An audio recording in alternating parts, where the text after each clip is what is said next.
All right, guys, it is a Tuesday, and I'm here with you guys just to kind of keep on going on the process of talking about exponent properties.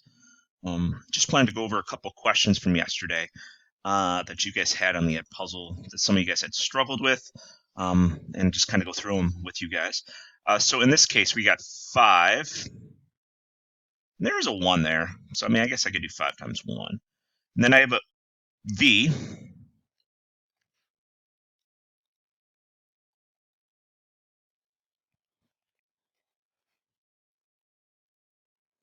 We have a v, and then we have a v squared, and then we have a u squared. So if I look at 5 times 1, that is 5. I have 1 v and I have 2 v's, which means I have 3 v's u squared. That would be the final answer for that one, okay?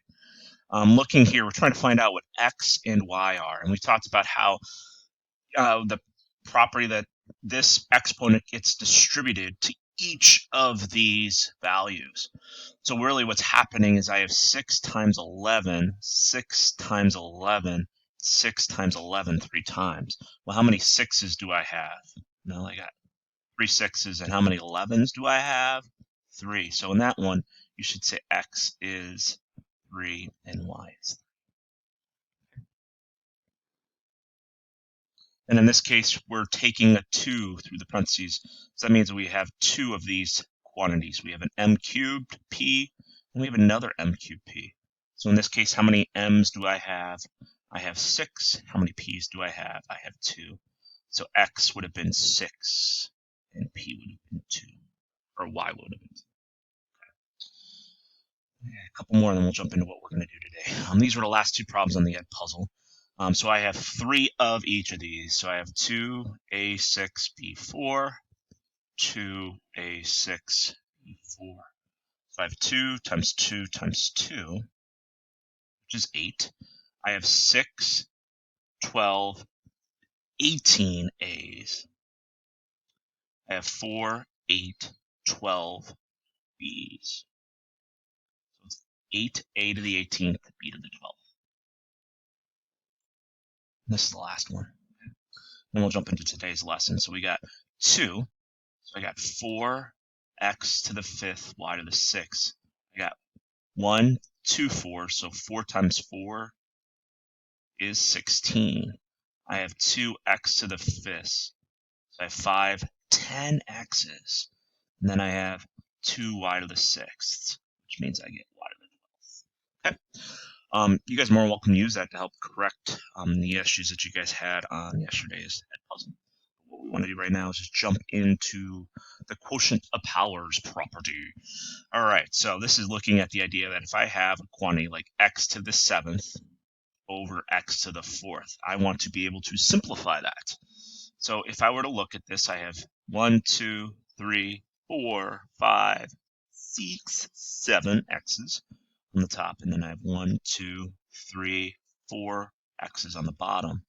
You guys remember when I simplify things, if I have the same thing on the top and the bottom, they cancel. So those 2 cancel, those 2 cancel, those 2 cancel, those 2 cancel. Well, how many x's am I left with?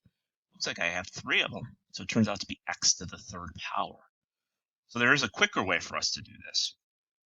And most of you guys are smart, and you guys can figure that out. If I have x to the m over x to the n, I can just do x to the m minus n to get that power. That's what the quotient of powers property talks about. All right, so let's look at this example, and then you guys will try one in a second. I'm trying to find out what x is. All right, so I have 1, 2, 3, 4, 5, 6, 7, 8, 9, 10 twos, and then 1, 2, 3 twos on the bottom. 1, 2, that cancels. So how many do I have? 1, 2, 3, 4, 5, 6, 7. So x would be 7. X equals 7. Okay, and I could easily just do it by 2 to the 10th minus 3. It's me 2 to the 7th, so x equals 7. Okay, so you guys are going to try this next one, and then we'll jump into some new fun stuff here. Okay, so what we want to do is simplify this quantity. So I have a 4 and a 7. Well, does 4 go to 7 at all? No. Now, let's look at the y's. I have 1, 2, 3, 4, 5, 6, 7 y's. And I have an x, and then I have 1, 2, 3, 4 y's. Now I'm going to try to cancel anything that I can. Okay? Anything that's like each other. So in this case, it looks like the y's are in common. Those y's are in common. Those y's are in common. Those y's are in common. Now, how many y's do I have now? Looks like I have 1, 2, 3 y's. So I have 4 y to the third over 7x. So there's no other x's to go with. Okay? Let's try something a little bit more complicated. All right, so let's look at 2. All right, so I got 2. I got 1, 2, 3, 4. And then a 1, 2. Okay. And then what else do I got? I got an 8. And then I got 1, 2, 3, 4, 5, 6, 7 x's. Okay. All right, cancel out whatever we have in common.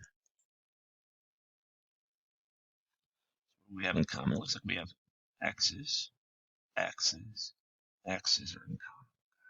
And another x. Okay. All right, so I have 2 y's and I have 3 x's. Now, can I simplify 2 and 8? Does 2 go into 8 at all, guys? You say, yes, Mr. Graham, it goes in 4 times. And I would say, nice job, guys. It does go in 4 times. All right, so because 2 goes into 8 4 times, we have a 4 in the denominator. Then we have 2 y's up top. And then we have 3 x's on the bottom. So that's simplifying that. You have 2 of them. I'm going to ask you guys to try, and then we'll talk to you in.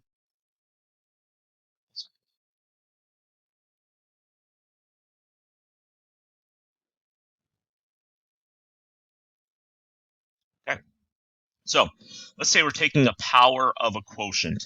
So what that means is we're taking like x squared over y cubed to the third power. Okay. What that's talking about is that I'm rewriting this quantity 3 times. So I have x cubed, x squared y cubed, x squared y cubed, x squared y cubed. Okay. All right, so if I look at this, how many I have x squared, x squared, x squared. So if I multiply across, how many x's do I have? I have 2, 4, 6 x's. Okay. How many y's do I have? 3, 6, 9. Okay. So is there a faster way for us to do that? And hopefully you guys say, yes, I see it, Mr. Graham, I see it, I see it, I see it. All I have to do is multiply the exponents together, like 2 times 3, and then 3 times 3. Because what's 3 times 3? It is y to the 9th. 2 times 3 is 6. So I have x to the 6, y to the 9th. Okay? So what this rule is talking about is if I take a over b to some power, all I have to do is take that quantity to that power. Okay? So I got a couple I want to try with you guys, and then you guys are going to try a couple on your own, okay? All right, so let's try this out here. All right, now I can approach it a couple different ways with you guys. Like I do have x, y to the 4th, x squared, y cubed. I have that 3 times. X, y to the 4th, x squared, y to the 3rd, x, y to the 4th, over x squared, y to the 3rd. All right, so we have that.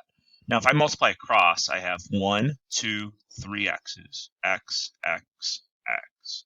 And I have y to the 4th, y to the 4th, y to the 4th.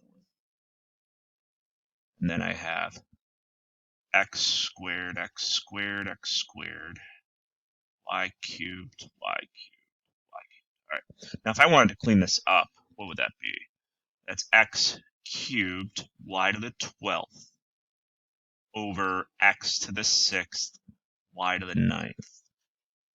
Okay, so I just basically took the 1 times 3 to get x to the 3rd. What's 4 times 3? It's 12.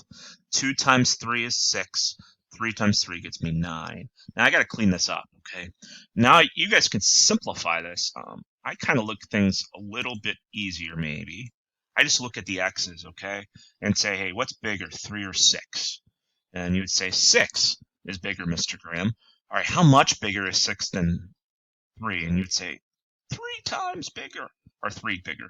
So that means I have x to the third, okay, because I have 3 more x's on the bottom than I do up top. How many more y's do I have on the top compared to the y's on the bottom?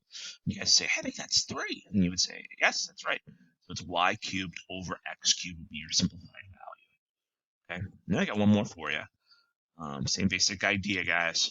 All right, so I got m to the fourth n, m to the fourth n, m to the fourth n, m to the fourth n. Then I got m squared n to the sixth, n m squared n to the sixth, m squared n to the sixth, m squared n to the sixth.